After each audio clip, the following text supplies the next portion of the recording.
కేసీఆర్ గారు 4 రోజులు 5 రోజులు 10 రోజులు అన్నం లేకుండా ఉండగలుగుతాడు అట్లాంటి అది సాధ్యమా?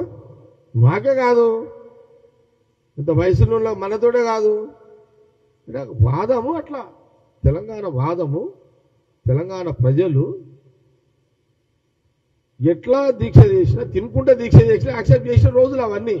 ఎందుకంటే కారణం ఏంటంటే, బలమైన కారణం ఏంది, రాష్ట్ర విభజన జరగాలని. అట్లా మా కాంగ్రెస్ లీడర్ మొత్తం ఆడనే ఉన్నారు. మా జానారెడ్డి గారికి స్టార్ట్ చేసి ఎంటైర్ కాంగ్రెస్ అంతా ఆడనే ఉన్నది. లేవకో కేసీఆర్ లేవకో, ఎందుకంటే వాళ్ళకంటే ముఖ్యం మా వాళ్ళకి ఎక్కువ ఉండే కదా. రాష్ట్రం తీసుకురావాలి, తావాలి అని కాంగ్రెస్ లేదే కదా. ఆయన దీక్ష మొత్తం కాంగ్రెస్ డిజైనే.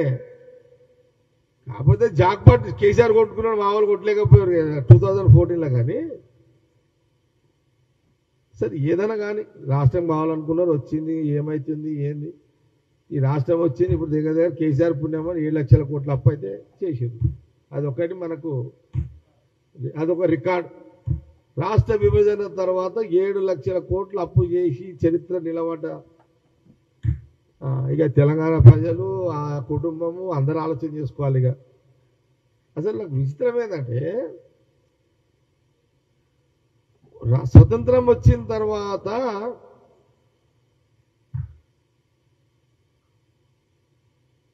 మనకి ఎంత 76 77 79 మనకి ఇండిపెండెన్స్ వచ్చి, మనకు స్వాతంత్రం వచ్చి 79 సంవత్సరాలు అయింది కదా.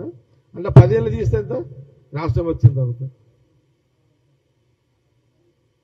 69 సంవత్సరాలు.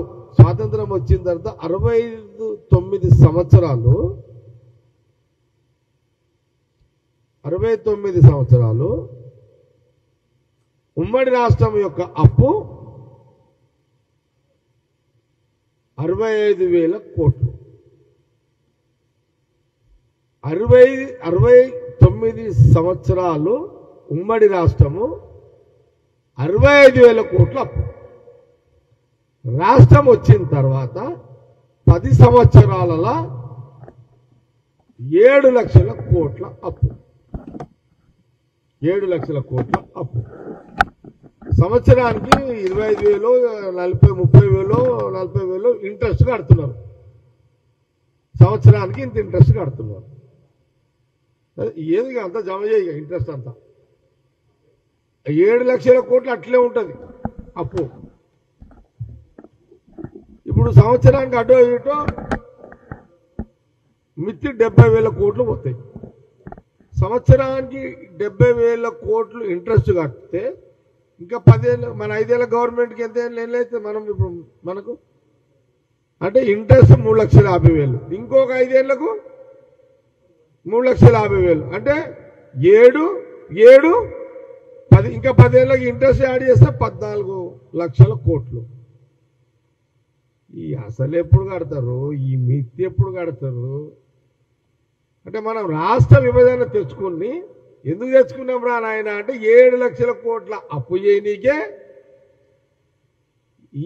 ఈ 10 ఏళ్లలో 7 లక్షల కోట్లు ఇంట్రెస్ట్ కట్టాలి.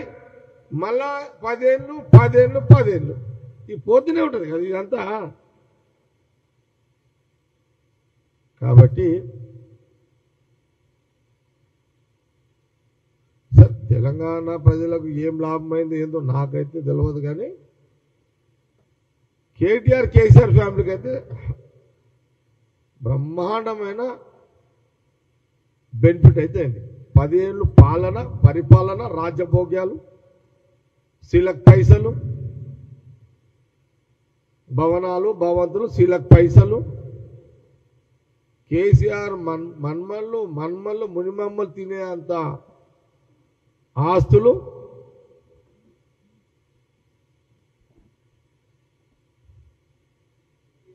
కాబట్టి అందుకే చెప్పేమడుతున్నా,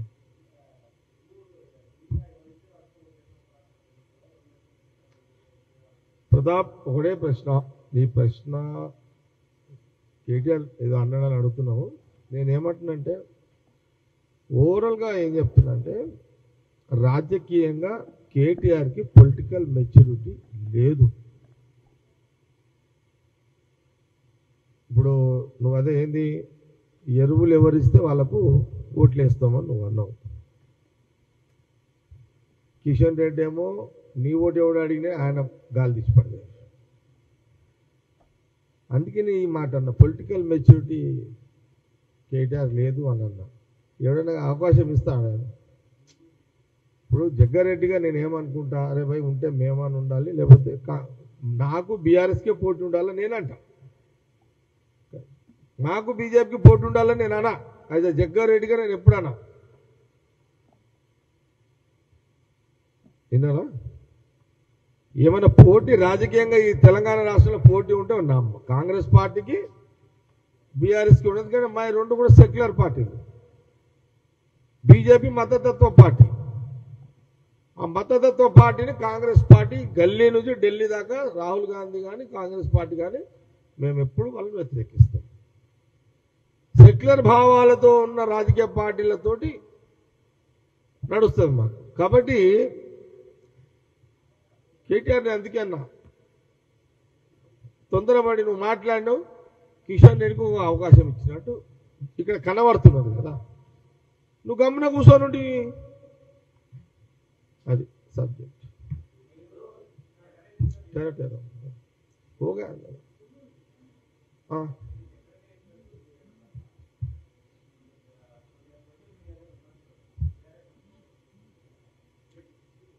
ఏది నీళ్ళ మీద నేను రివ్యూ చేసిన దాని మీద సెక్రటరియట్లో అదే సంగారెడ్డి మున్సిపాలిటీకి సంబంధించి, సదాశివపేట మున్సిపాలిటీకి సంబంధించి సంగారెడ్డి నియోజకవర్గాల ప్రజలకు మంజీరా నీళ్లు ఇవ్వడానికి అధికారులతో నేను రివ్యూ చేసింది. అది ముఖ్యమంత్రి రేవంత్ రెడ్డి గారితో మాట్లాడి 100 కోట్లు ట్రై చేసి సంగారెడ్డి ప్రజలకు తీసుకుపోవడానికి నేను సెక్రటరియట్లో రివ్యూ చేసిన. దాని మీద ఎవడో బీఆర్ఎస్ తోటి తీసి వైరల్ చేస్తున్నారు. అదేగా సోషల్ మీడియా, అదే కదా రివ్యూ చేసినారు కాబట్టి వాళ్ళు చేస్తున్నారు. అదే కదా సబ్జెక్ట్, అది అంతే కదా. ఏముంది, నేను అపోజిషన్లో ఉన్నా మొగోడినే, రూలింగ్లో ఉన్నా మొగోడినే. విన్నావా? నేను చేస్తా, మీరు ఎన్నైనా వేసుకోండి, అట్లా ఇంకెన్ని వేస్తారో చేసుకోండి. నేను సెక్రటరీలో కూర్చొని దండ చేస్తే నువ్వు వేయాలి, కానీ నీళ్ళ కోసము పబ్లిక్ కోసం నేను రివ్యూ చేస్తే ఎవడన్నా వేస్తాడా? ఎవడన్నా ఆయన మీ సోషల్ మీడియాకు ట్రైనింగ్ ఇచ్చింది? పబ్లిక్ ఏమంటారు? ఆయన జగ్గారెడ్డి ఏదో పబ్లిక్ కోసం రివ్యూ చేసిందంటారు. ఇప్పుడు సీఎం రేవంత్ రెడ్డి కూడా గదే అంటాడు కదా, మా మంత్రులు కూడా గదే అంటారు. ఏం చేసినా జగ్గన్న పబ్లిక్ కోసం రివ్యూ చేసింది అంటారు. సెకండ్లో కూడా దండలు చేసినాడు. మీ తీరేమన్నా పంచుకున్నాం. బామ్మడిది ఒకది, బామ్మడిది ఒకడు, బావో దిక్కు, చెల్లెలో దిక్కు, అయ్యో దిక్కు, కొడుకో దిక్కు, బామ్మడిదో దిక్కు, అల్లుడో దిక్కు, బామ్మడిలో అట్లా దుకాణాలు పెట్టినా నేనేమన్నా. ఇంత కూడా మీకు కామన్ సెన్స్ లేకపోతే ఎట్లా సోషల్ మీడియాకి బీఆర్ఎస్ వాళ్ళకు?